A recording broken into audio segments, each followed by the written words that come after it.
smoke billowed over the docks like a dark cloud creeping across the water toward them. "Here," Captain Salbin said, startling Kyro back to life. She held a bandana out to him and then tied her own over her nose. "You don't want to breathe that in." She called over her shoulder to the crew. "Hurry up and ready the rowboat. We can't dock here yet, or we risk going up in flames too." "But what about—" Kyro began. "Don't worry." Salbin put a firm hand on his shoulder. "I'll get you home and see what we can salvage." She pushed him toward the side of the ship, Cypher close at their heels, and helped him clamber into the rowboat. 2 other sailors joined them with supplies and buckets, and took up the remaining oars. Unlike the steamship, the rowboat was not fitted with clockwork upgrades to help it move faster. But the crew took the Celestine as close as they could to the shore before Salbin shouted to Sully to lower them to the water. The rowboat jerked and halted on its way down, making Kyro's stomach flip. Cypher whined, and Kyro wrapped his arms around him, burying his face in the dog's fur. Then they hit the water, and the sailors rowed, the boat gliding through the waves and the thick smoke.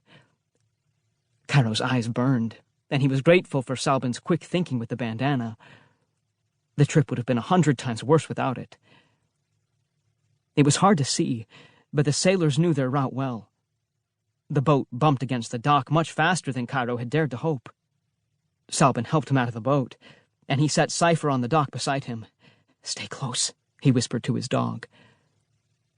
The fire was focused mainly in the market area.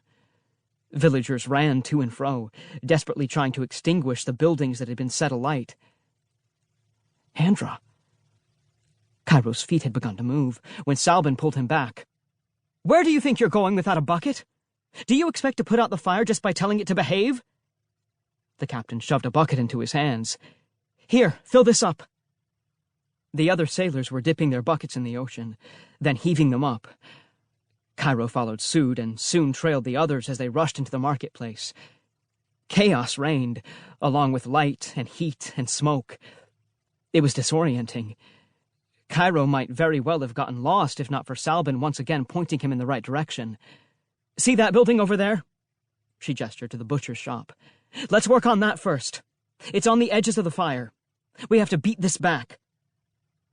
Kyro could hear the fire hissing on the other side of the square as water from a hose hit the flames. He and the sailors ran back and forth to the dock several times, quenching as many buildings on the fringes as they could.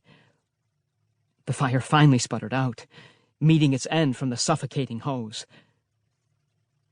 The first rays of dawn spread across the sky, erasing the stars from view.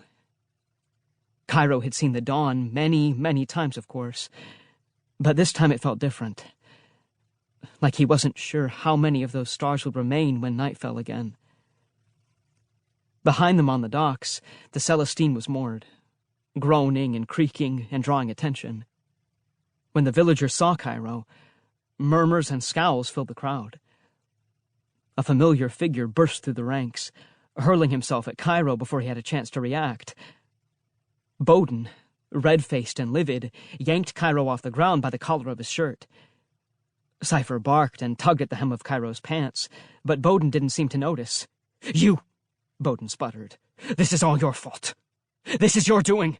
You and your father's treachery. We've lost 4 shops, burned to ash, and it's all thanks to you."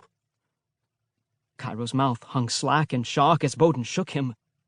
"Well, what do you have to say for yourself, boy?" "Leave him alone." Andra, who Kyro hadn't even noticed approaching, shoved her father from behind. "He wasn't even here. He had nothing to do with the fire." "Get back, Andra," Bowden growled, "or you'll be grounded for the rest of your days. I've had enough of your infatuation with this fool boy." Andra's face turned beet red. "I will do no such thing. You put him down right now, or I'll never talk to you again." "I swear, sir, I had nothing to do with the fire. I was on a ship. We were just trying to help when we got here." Bowden shook Kyro again for good measure. "Stop lying. You know this is all on your and your father's heads." To Kyro's great surprise, Captain Salbin laid a hand on Bowden's arm. "Bowden," she said quietly, "it's been a long time, hasn't it? Why don't you put the boy down? I can vouch for him. He was with me all